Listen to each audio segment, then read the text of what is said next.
Tonight, we report on the status of the Stotts trial and the progress of Columbia Basin Hospital's remodeling project. What's going on in sports, Bob? Quincy soccer advances to the quarterfinals, and Moses Lake soccer has bounced out of postseason play. Here's a look at our Weather Center forecast. Hello everyone. All this moisture coming in from the Pacific as well as all this disturbance coming in from the Gulf of Alaska will impact our area. I will have all the details for you coming up soon. I'm Alan Troop. Stay tuned for all of this and much more on iFIBER 1 News. From the iFIBER 1 HD studio here in the heart of the Columbia Basin, this is iFIBER 1 News. Your #1 source for local news, sports headlines, and our very own Weather Center forecast covering the entire Columbia Basin. This is iFIBER 1 News, and it starts now.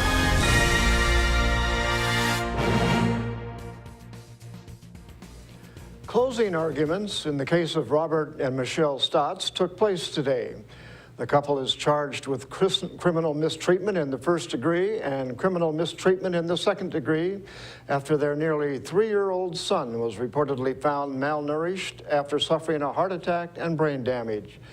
Prosecutors and the couple's defense attorneys agreed to a stipulated facts trial, meaning both sides agreed to the facts in the case, but disagree whether they constitute a crime. Grant County Judge Evan Spurline was presented with roughly 300 pages of evidence, including police reports, interview transcripts, and photographs.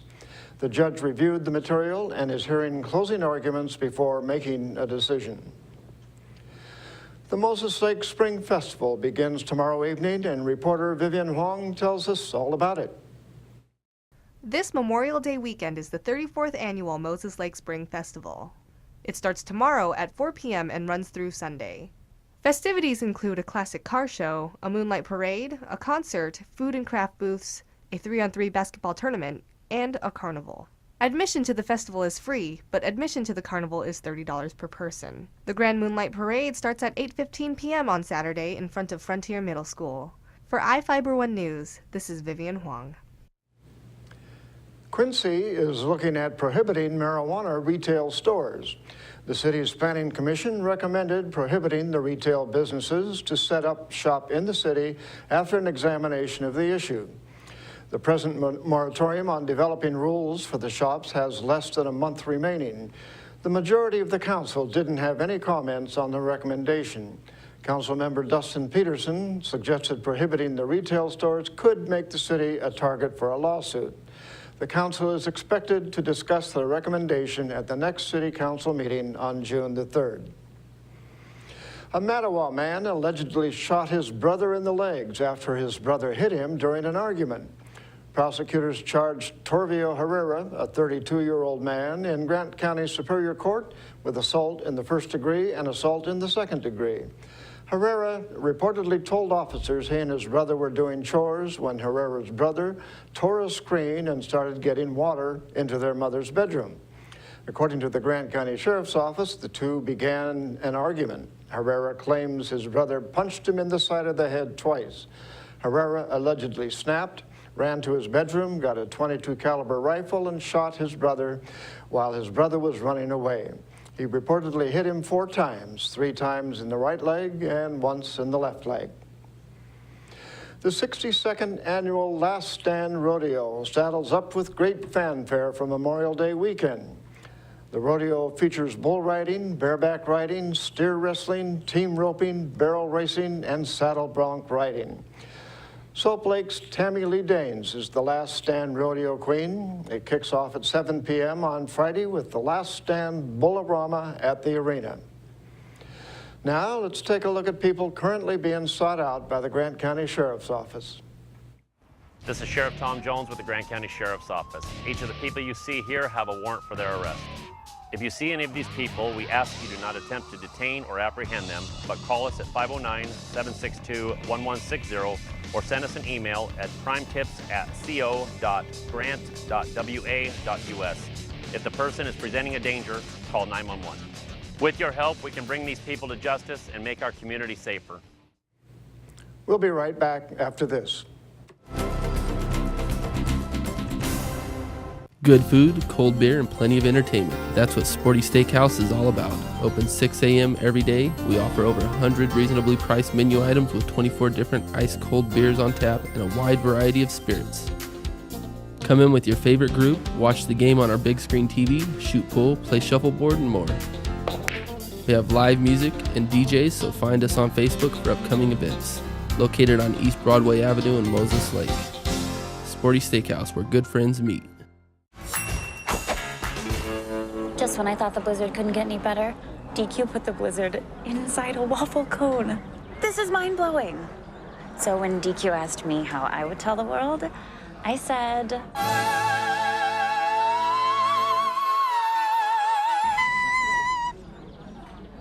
Sounds better in Italian. Pretty impressive, Liz. Any blizzard, like confetti cake, now in a fresh-baked waffle cone. This is fan food, not fast food. Hello everyone, I'm Chaselyn Rodriguez from your One News Weather Center, brought to you by your Bud Clary Toyota dealer. Toyota, let's go places. Plenty of sunshine around our area, and that is thanks to high pressure in control, bringing us above average temperatures for this time of year. And Thursday should be the warmest day for the remainder of the work week in the mid-80s. Now we may expect some unsettled conditions coming into Friday. I will have all the details for you coming up soon at our extended forecast for the week. In the meantime, let's take a look at the almanac. Within the past 24 hours, the high around the lower 80s. It should be around 74 degrees for this time of year, and the low 10 degrees above the average. Sun setting at 8:35 p.m. and for Moses Lake as well in the lower 80s, almost as close to that record high of 89 degrees, and that was in 1963. The low around 52 degrees. That's sun setting at 8:34 p.m. And right now outside your door, our current temperatures in the lower 80s, partly cloudy skies at dew point around 41, and those winds coming in from the west around 8 miles per hour. A little bit of cloud cover around our state. However, dry conditions are expected throughout tomorrow. Now on Friday, there is a little bit of disturbance coming through from the Pacific, bringing us a possibility of some showers, and that is this system that's coming through our way right here. But coming into the weekend, we're expecting dry conditions with a decrease in temperatures. Let's take a look at the temperatures for the coastal area. Olympia 78, mostly cloudy skies, and a lot of cloud cover around Vancouver 67, and towards the Yakima Valley 86, mostly cloudy. The inland northwest in the mid 70s, and towards our Columbia Basin, temperatures from the lower 80s to the mid 80s. Moses Lake 85, mostly cloudy skies. Even for our area, Royal City 85, and even Quincy, and towards Bridgeport 84 degrees, mostly cloudy skies. Let's take a look at our extended forecast for the week. Thursday, mostly cloudy, expected to be the warmest day for the remainder of the work week and even the beginning of the work week. Temperatures in the mid 80s. Now coming into Friday, possibility of some showers due to that storm system coming through from the Pacific, bringing us a decrease in temperatures, 78 degrees. And then coming into the weekend, we're expecting dry conditions, mostly cloudy skies. Temperatures on Sunday, 75. And then coming into the beginning of the work week, sunny skies, sunshine along our way. Temperatures in the lower 70s, 72 on Tuesday. And for Wednesday, we return to 74. This segment was brought to you by your Bud Clary Toyota dealer. Toyota, let's go places. We'll be right back with sports.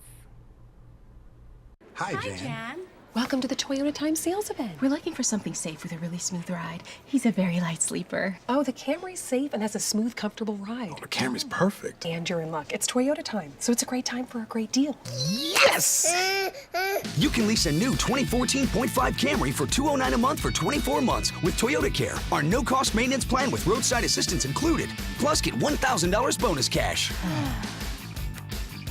Toyota, let's go places.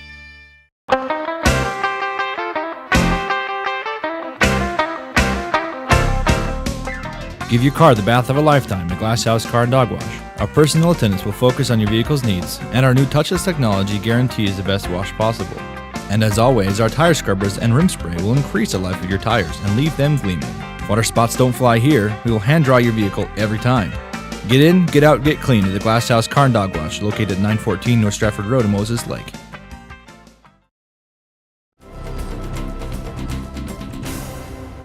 Welcome back. I'm Bob Kirkpatrick with today's local sports. Moses Lake boys soccer was eliminated from postseason play last night. The team lost a gut-wrenching 3-2 contest to the Camas Papermakers in the first round of the 4A state tournament at Lions Field.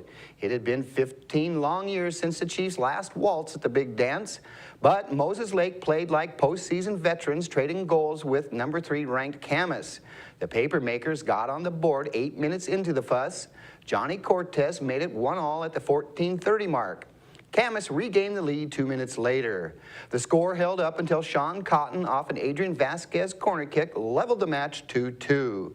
The Papermakers broke the tie at the 60th minute, and Camas held on for the win to advance to the quarterfinal round. Francisco Alejandra scored his 32nd goal of the season, and the Quincy Jacks shut out number 3 ranked Granger 1-0 in a first-round loser-out state soccer match at Sunnyside High School Tuesday. The victory moves Quincy to the quarterfinal round. The number 11 ranked Jacks will match up with the number 13 ranked South Whidbey Falcons, who got by Tri-District champion Brewster 3-2 yesterday. Caribou Trail League champion Chelan, which is ranked number 4 in 1A soccer, escaped with a 2-1 win over Royal to advance as well. The 2A District 5-6 track and field championships take place at Kiwanis Field at Ephrata High School Friday afternoon. The field events begin at 3:30. The competition on the track starts at 4. The state championships take place at Mount Tahoma High School May 29 through 31. Moses Lake Track and Field heads to the first round of the 4A Big 9 District Track Meet at Eastmont High School tomorrow. The meet moves to Zeffel Stadium at West Valley High School in Yakima for round 2 Saturday. The Soap Lake Eagles baseball team takes on Mount Rainier Lutheran in 1B state baseball tournament play at the Curtis High School complex, baseball complex, that is, Saturday at 1 p.m. The Moses Lake baseball team hits the road to Yakima for the first round of the 4A state tournament at Yakima County Stadium Saturday. The Chiefs take to the diamond for a single elimination game against the Union Titans at 1 p.m. If Moses Lake wins, the team will play a second-round game later in the day. The time and opponent will be determined after the first round of games. Moses Lake softball is hosting the 4A District 6 tournament Saturday at Larson Field. The Chiefs will play in the championship game against a yet-to-be-determined opponent. The contest is scheduled to start at 1:30 p.m. Well, that's it for sports. We'll be right back after this. Bud Clary Ford Honda is proud to be an automotive leader in our area. Since opening our doors over 54 years ago, we have kept a firm commitment to our customers. We offer a wide selection of vehicles and hope to make the car buying experience as quick and hassle-free as possible. You can trust that we will get you into the car or truck of your dreams. Bud Cleary has an experienced and reliable service and parts department that is open extra hours to help fit our customers' hectic schedules. Come for a test drive today at 1200 South Pioneer Way. We are a proud supporter of Columbia Basin Athletics. We believe in home and all the magical things that come with it. We believe in living rooms with forts made from sofa cushions and blankets. We believe in the man cave, the woman cave, and finally, we believe that our calling in life is to find the home that's perfect for you. Coldwell Banker, fulfilling dreams for over 100 years.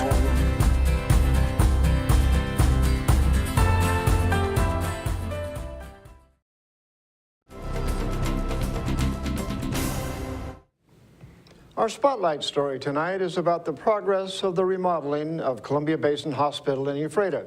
Reporter Jeff Chu fills us in. Columbia Basin Hospital's $9.3 million improvement project is expected to be completed by the end of June. We're coming down to the wire. The Ephrata Hospital project improves and expands some spaces that have not been remodeled since the 1950s. Hospital spokeswoman Elena Lodi said the improvements are expected to be shown to the public at an open house in July. Our old south wing that used to house some of the swing bed patients, the people recovering from injury, that has been renovated. It's open, it's housing offices, our lab, our IT. The new medical records facility area is open. That's created a huge area for all the medical records, all the staff, a consultation room. So far, the long-term care wing was completed and opened. The project includes about 11,800 square feet of new space and updating about 53,000 square feet of existing space. Voters overwhelmingly approved a $13 million construction bond issue in 2012 to fund the project. Lodi detailed the latest work completed in the three-phase project. The long-term care unit has opened, which is now 12 beds. It has 8 rooms and of single beds and 2 rooms of double beds. Lodi said other work is complete or nearly done. Physical therapy, they have their expansion done.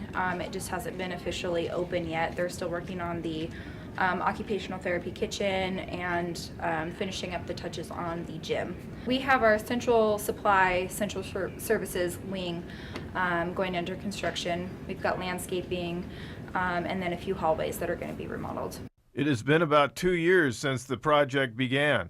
A grand reopening type of thing, invite public up, and we're looking at the end of July. The work will leave the hospital with 25 beds in the critical access care wing, 12 patient beds in long-term care, and 35 beds for assisted living. I'm Jeff Chu for iFIBER 1 News. We'll be right back after this short break. Hello, my name is Cheryl Kono. I am your local iFIBER Farmers Insurance Agent. Here at Cheryl Kono Insurance Agency, our customers always come first. We don't just work here, we live here. Please stop by the office, call, email, or Facebook me for a free auto, home, life, business, or farm and ranch quote today. We are insurance. We are farmers. Come in for a free quote today. We are farmers. Bum, ba-dum, bum, bum, bum, bum. Well, one thing I knew from being a patient myself was that a dental office is a scary place to come to. And so we wanted everything possible to make sure that our office is a comfortable place for our patients to visit.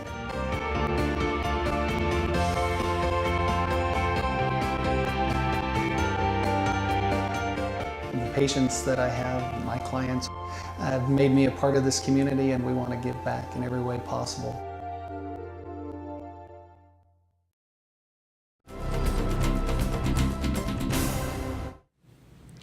In Northwest news, a man in Idaho was killed after he was riding on the bow of a boat. Reporter Andrea Lutz has the story. Friday, a tragic accident on Lucky Peak. 3 men took their boat on the water. Out cruising along, and then one of the passengers decided he wanted to climb up onto the bow of the boat. So he stepped up onto the bow, standing up, while they're at cruising speeds. Deputy Jones says the boat either stalled or hit a wake, which jostled the boat, caused him to fall over the front of the boat. And as soon as he fell over the front, before they could even come to a stop, he obviously went underneath the keel of the boat and ended up hitting the prop on his way out. Jones patrols by boat on Lucky Peak during the summer and says bow riding is a common practice he sees on the water. He says it is very unsafe. I think most people, when they come up, are, have safety as a priority. This same afternoon, the Phillips family was also out enjoying the day. Dad Tracy says his family practices safe boating. A couple simple rules. You're always sitting down inside the boat. Kids always have to have life jackets on from the time that we enter the water. When they're on the docks, they put them on and they don't get them off until they're actually out of the water, the boat's out. As the summer boating season starts soon, Deputy Jones wants everyone to be safe. We want people to come up. It's a fun place to be. It's a safe place to be as long as you're doing things appropriately. The Ada County Coroner's Office has released the name of the 22-year-old man who died. He was Wesley Matthews II of Kyle, Texas. The newest variety of apple developed by Washington State University is one step closer to supermarkets with the announcement of its brand name. The apple will be called the Cosmic Crisp. The name was chosen after a process led by Associate Professor of Food Science Carolyn Ross. Ross hosted focus groups in places like Pullman, Yakima, and Seattle. Participants were presented with a list of potential names to discuss. Ross says the new apple has little spots that look like starbursts, hence its name. Cosmic Crisp apples will not be widely available to consumers until 2019. The new variety was developed by crossing Enterprise and Honeycrisp apples. It has been pretty obvious that iFIBER 1 News has supported the Seattle Seahawks, and today they added one more 12th man.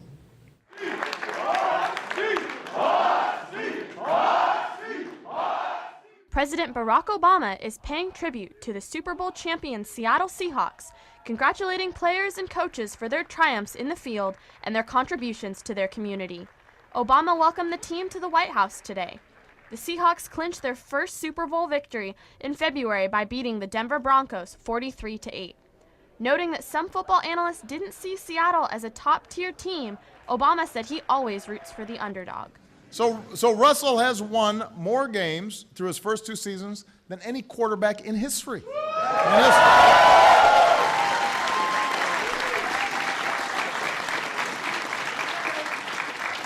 He also became only the second African-American quarterback ever to win a Super Bowl, and the best part about it is nobody commented on it, which tells you the progress that we've made, although we've got more progress to make. The president congratulated the Hawks and took time to make a couple of jokes at Richard Sherman's expense. I considered letting Sherman up here to the podium today. Giving him the mic, but yeah, we got to go in a little bit. So. A Seattle surgeon accused of giving questionable testimony on proposed legislation has surrendered his Washington State medical license. Dr. David Heimbach, a former chief of Harborview Medical Center's burn unit, testified against bills in Washington, Alaska, and California that would have restricted or banned the use of chemical flame retardants. Washington's medical board filed administrative charges against Heimbach in March, alleging he didn't disclose that he was a paid consultant for manufacturers of flame retardants. The board said he told lawmakers misleading stories about burn victims whose injuries he claimed resulted from using products that hadn't been treated with flame retardants. The Beaverton, Oregon School Board adjusted the policies that guide sex education curriculum at its recent board meeting. A local lawyer who testified before the board said he is concerned about some of these changes and said parents in the district may get a real surprise when they find out what's being taught in the classroom. Reporter Cor Harlan reports. Parents in different districts in Oregon have become aware of these things, and they're pushing back. And the reason they're pushing back is because it becomes a surprise. Beaverton attorney Herbert Gray says at least some of what's being taught to kids about sex in Beaverton bypasses the wishes of parents who'd like to have their own conversations about sex with their kids when the parents decide it's time. He also thinks state standards for sex ed are not age appropriate. Beaverton has adopted state guidelines for sex ed, which calls for the following. In kindergarten through 3rd grade, the naming of body parts, grades 4 and 5, identifying and defining sexual orientation as an attraction to someone of the same or different gender, and in grades 6 through 8, demonstrating steps to using a condom. I dare say most of those things are matters that most kids at those ages have no concept of. Should they? I would say no. I took those concerns to Beaverton School District. Basically, what the board was looking at. Maureen Wheeler with the district tells me the sex ed curriculum follows state standards. It was created with input from parents and does make allowances for kids whose parents don't want them learning about sex in school. You heard from Mr. Gray last night, who says that, your rank and file parents don't really know what's in the curriculum, and when they have learned about it, there has been some pushback.